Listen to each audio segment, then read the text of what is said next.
Welcome to the sixth video in this series on creating your own 3D animations using Blender. In this video we're going to look at basic keyframe animation, so animating whole objects or animating parts of objects. So by the end of the video you will have an animated scene where a monkey grows and shrinks and spins. We'll have a police car that moves. And I don't know if you can see, but the wheels should also spin within this animation as well. So we're not rendering it yet, it doesn't look perfect quality, but it's enough to give you an idea of how to create your own scenes. Okay, if we start from the default cube, delete the cube with X and add a monkey, let's Shift A. This is the sixth in the series, so if I'm going too fast for you, it's worth going back and watching the previous videos. I've just applied a subdivision surface modifier with Control and 2 and set the shading mode to smooth. We can create a nice shiny material by turning metallic up and taking roughness down.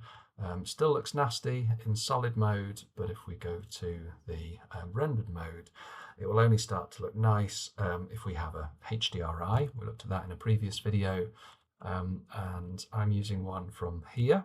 It's a copyright-free HDRI, but you must remember to keep track of all of your assets if you're going to create something that ends up being used in a competition, or just to help you find it again later. So this HDRI is copyright-free and it's available from here. Okay. To apply that to the world, we'll click on Color and Environment Texture, open the file from Downloads, and I think it was this one. Let's go back to Layout so that we can see it. Nice. Okay, so to begin animating, I want this monkey face to spin around. To do that, that's going to be rotating around the Z-axis, so RZ. We must remember where we are at the beginning, and that's on frame 1. So keyboard shortcuts, you can press the arrow keys to go one frame forwards or backwards in time, and there are 24 frames per second. By default you can change it, but that's what it is in most cinema screens. There are by default just over 10 seconds of animation. I'm going to set it to just 100 frames, but you can have much more or much less if you want. Other keyboard shortcuts, Shift and left goes to the beginning, Shift and right goes to the end. So to remember where the monkey is at the beginning, I'm going to press I to insert a keyframe, and as soon as you do, you see a yellow blob, an orange blob on the timeline over here. If we move along to the end, or Shift right to go right to the end, RZ, move it ever so slightly. Now, as soon as you move away from your current frame, you'll lose that rotation look because we haven't put a keyframe in, and it will just remember its location and scale and rotation from the previous keyframe. So let's try again, go to the end, RZ360, enter to rotate by exactly 360 degrees. I to insert a keyframe, we've now got two blobs, it's orange if it's selected, and we should see that it goes from this position to this position over here. Great. I'd like it to grow in the middle, and rather than pressing I to insert a keyframe all of the time, I'll turn on auto keying. It's the record button over here, and that means any change that you make, whether you're grabbing or rotating or scaling, it will remember those and automatically put a keyframe in for you. So let's try that by scaling it up. The keyframe appears, and it should hopefully remember how big it was at the beginning, how big it was at the end, and we've got a nice little animation.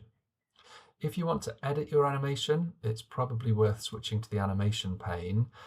It's far easier to edit in this view because you can press A to select all the keyframes and delete them if you want with X, or A twice to select none of them, B to box select, and then G to grab. So if I want to put them exactly on frame 50, it's not that important, but it's much easier to do that. So if I put these keyframes together, it's going to look like it goes really fast and then really slowly back over here. If you space your keyframes apart, it's going to be smoother and slower. Okay, let's set up the rest of the scene. I'm going to add a ground plane, Shift and A, GZ, and S to scale. Maybe scale it much more in the X-axis, so SX, something like that. I've found a asphalt texture that is copyright free, So if I add that to the assets table, again, I'm using a Python editor just to keep it embedded inside Blender. Asphalt texture is copyright free. Let's be consistent, don't need colons all the way through. There we go. To apply that texture, when I downloaded it, it's a zip file. You have to extract that zip file before you can access it. And then I've already extracted it. Let's add a new material. Come on. Asphalt. Change the base color to a image texture. Open the image texture that you've hopefully downloaded. You can see I've done it 4 times. And I'm just going to go for the smaller preview one so that my laptop doesn't crash. There we go. It doesn't look great, but it'll do for this.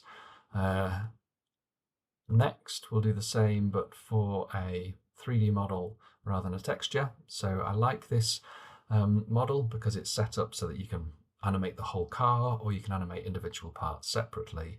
And it's Creative Commons as long as we attribute the original author. So thank you to Daniel for creating this module. So this model, not module. Add it to the assets table.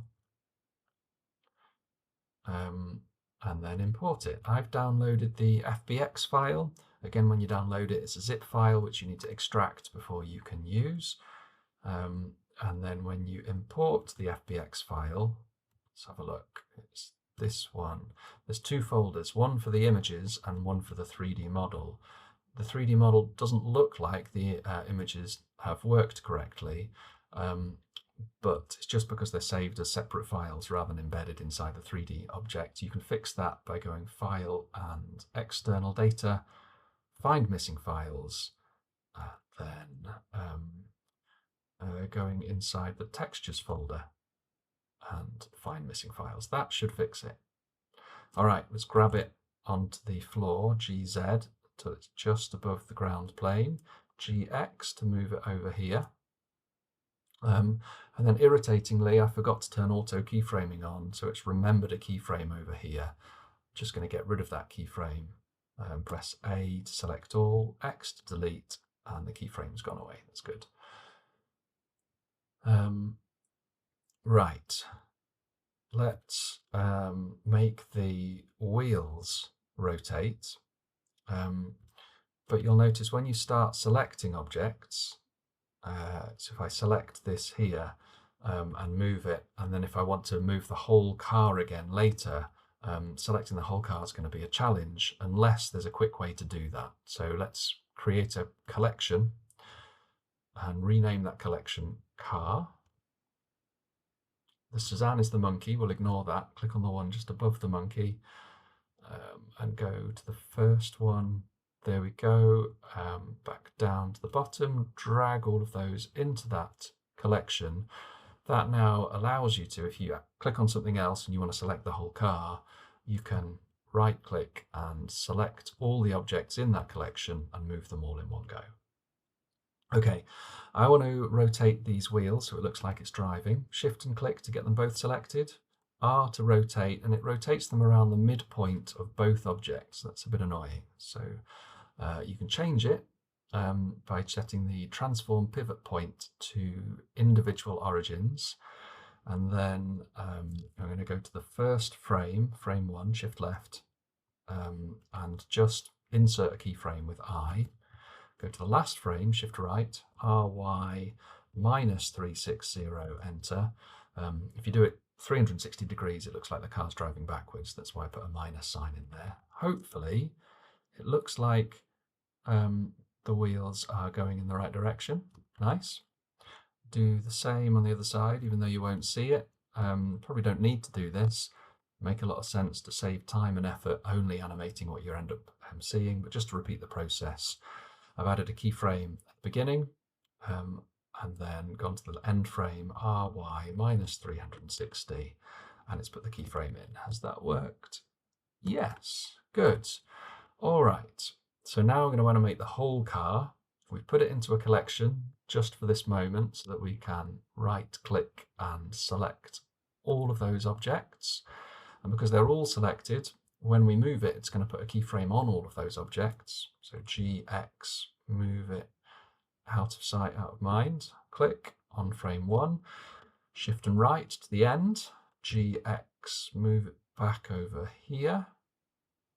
And then hopefully that's it. Let's press space to start the animation.